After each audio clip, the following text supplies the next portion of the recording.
नमस्कार, आप देख रहे हैं बीडी न्यूज। बानसूर विधानसभा क्षेत्र के एक दिवसीय दौरे पर आए पूर्व मंत्री डॉक्टर रोहिताश कुमार शर्मा ने गिरधारी दास गौशाला समिति के वार्षिक उत्सव समारोह में शिरकत की। उन्होंने कहा, गौमाता सनातन धर्म की आस्था है, जब गौमाता बचेगी तभी तो सनातन धर्म बचेगा। डॉक्टर शर्मा ने कहा कि जो असली भाजपा थी वह तो चुनाव में मेरे साथ थी, लेकिन जो नकली भाजपा थी महात्मा गांधी की फोटो से प्रभावित होकर वहां चली गई। डॉक्टर शर्मा ने कहा कि गणतंत्र दिवस पर जो हुआ वह गलत हुआ। उत्कृष्ट कार्य करने वालों को सम्मानित किया जाता है, अब की बार तो राजनीतिक लोगों को सम्मानित किया गया, जो गलत परंपरा है। मेरे कार्यकर्ताओं को धमकी दी जा रही है, वह बर्दाश्त नहीं करूंगा। आज तो यह लोग कुछ भी कर लें, पर 2 माह बाद क्या होगा?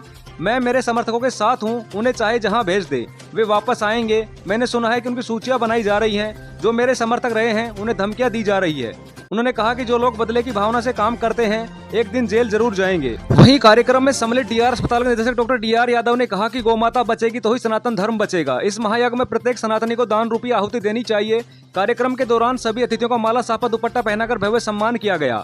इस मौके पर गिरधारी दास गौशाला समिति के अध्यक्ष सुभाष चंद्र यादव, कांग्रेस के वरिष्ठ नेता भोरलाल बागड़ी, पूर्व सरपंच रतिराम रावत, किशनलाल यादव, नमोनारायण जैन, संरक्षक महेश चंद्र शर्मा, लोईती सरपंच प्रतिनिधि अमर सिंह, सरपंच अशोक कुमार यादव, सेठ बिशंबर दयाल यादव, लक्ष्मण प्रसाद, राकेश कुमार सैनी, सतवीर यादव, रामनिवास यादव, भूप सिंह, दिनेश अग्रवाल, बिहारी लाल, लालचंद यादव, ठाकुर साहब, रघुवीर सिंह, नरेश सिंह शेखावत सहित अनेक सनातनी धर्मी मौजूद रहे।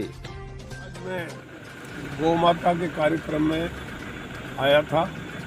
मेरी गायों में मेरी बहुत आस्था है, हमारे माता स्वरूप हैं और इसलिए मैं आया था। और यहाँ मिला कार्यकर्ताओं से, तो कार्यकर्ता बड़े तकलीफ में थे। कार्यकर्ताओं को थ्रेटनिंग दी जा रही, कुछ असामाजिक तत्वों द्वारा, कुछ जो कभी बीजेपी के कार्यकर्ता थे ही नहीं, वो नकली बीजेपी के कार्यकर्ता अब असली बीजेपी के कार्यकर्ता बन रहे हैं। वो सब थ्रेटनिंग दे रहे हैं, नई नई एजेंसियां खुल रही हैं। बड़े दुर्भाग्य की बात है, 26 जनवरी को जो उत्कृष्ट सेवा करने वालों को जहाँ उनको पारितोषित किया जाता है, उनकी जगह पॉलिटिकल लोगों को सर्टिफिकेट दिलाए प्रशासन द्वारा। ये बहुत गलत परंपरा है, ऐसा कभी हुआ नहीं। ये कलंक प्रजातंत्र को कमज़ोर करने की प्रैक्टिस है, ऐसा पहले कभी नहीं हुआ। दूसरा, लोग अभी से चंदा वसूली कर रहे हैं, बदलियों की लिस्ट बना रहे हैं। मैं ये इनके मंसूबों को कतई कामयाब नहीं होने दूंगा। पहली बात तो कि जो ये लोग भ्रष्टाचार में लिप्त हैं, बहुत सारे लोग हैं जो भ्रष्टाचार में लिप्त हैं। हमने भजन लाल जी को चिट्ठी लिखी है कि आप जीरो टॉलरेंस की सरकार चलाने का वादा किया आपने, इसका तो हम स्वागत करते हैं। लेकिन आस्तीन के सांप जो अधिकारी जो भ्रष्टाचार में लिप्त हैं, उनको महत्वपूर्ण पदों पर लगाया जा रहा है, तो इनको तो हटाया जाए कम से कम वहाँ से।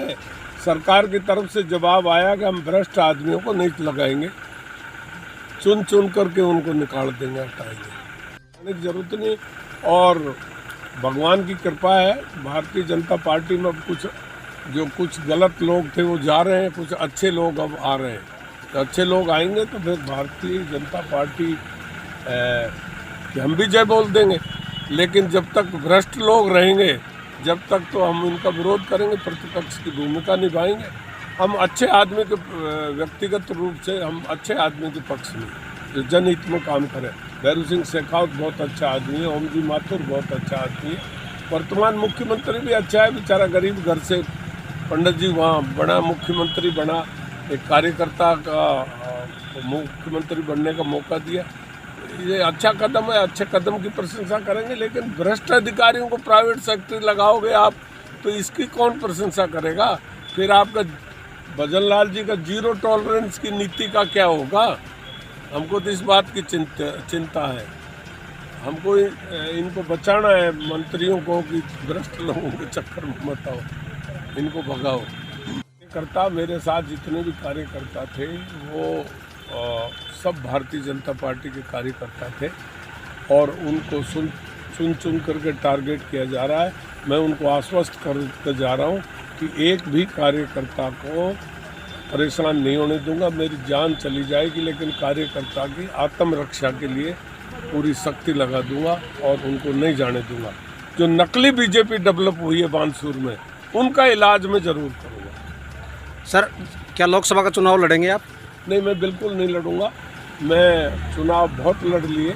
मैं चुनाव लड़ना मेरा कोई मकसद नहीं था, मुझे ज़बरदस्ती पंजा दिया गया। और मैं तो वैसे ही एमएलए मिनिस्टर हूँ, मेरे तो भगवान ने मुझे पैदा किया है। मैं जिस दिन बानसूर में आया उस दिन मैं एमएलए से ज़्यादा पावरफुल था। मैंने 4 अधिकारियों को एक दिन में बदल दिया, जो एक रिकॉर्ड है।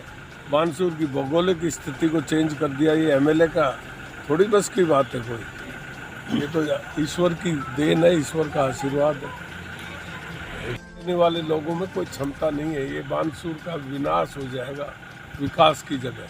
ये जानते ही नहीं विकास कैसे हो, इनका विजन ही नहीं है।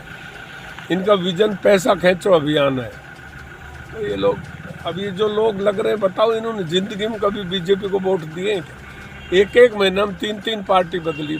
महात्मा गांधी की पार्टी में आ गए आखिर में, जो नोट महात्मा गांधी का नोट देखे और वो पार्टी में भाज गए, जिसने भी नोट दिखाए वहाँ भाज गए। तो ये कैसे बीजेपी के कार्यकर्ता? ये थोड़ी बीजेपी के कार्यकर्ता तो वो थे जो हमारे साथ थे। असली कार्यकर्ता बीजेपी का सब मेरे साथ थे, और नकली कार्यकर्ता सब उधर थे, और वो प्रेरित थे महात्मा गांधी की फोटो से। ठीक है सर।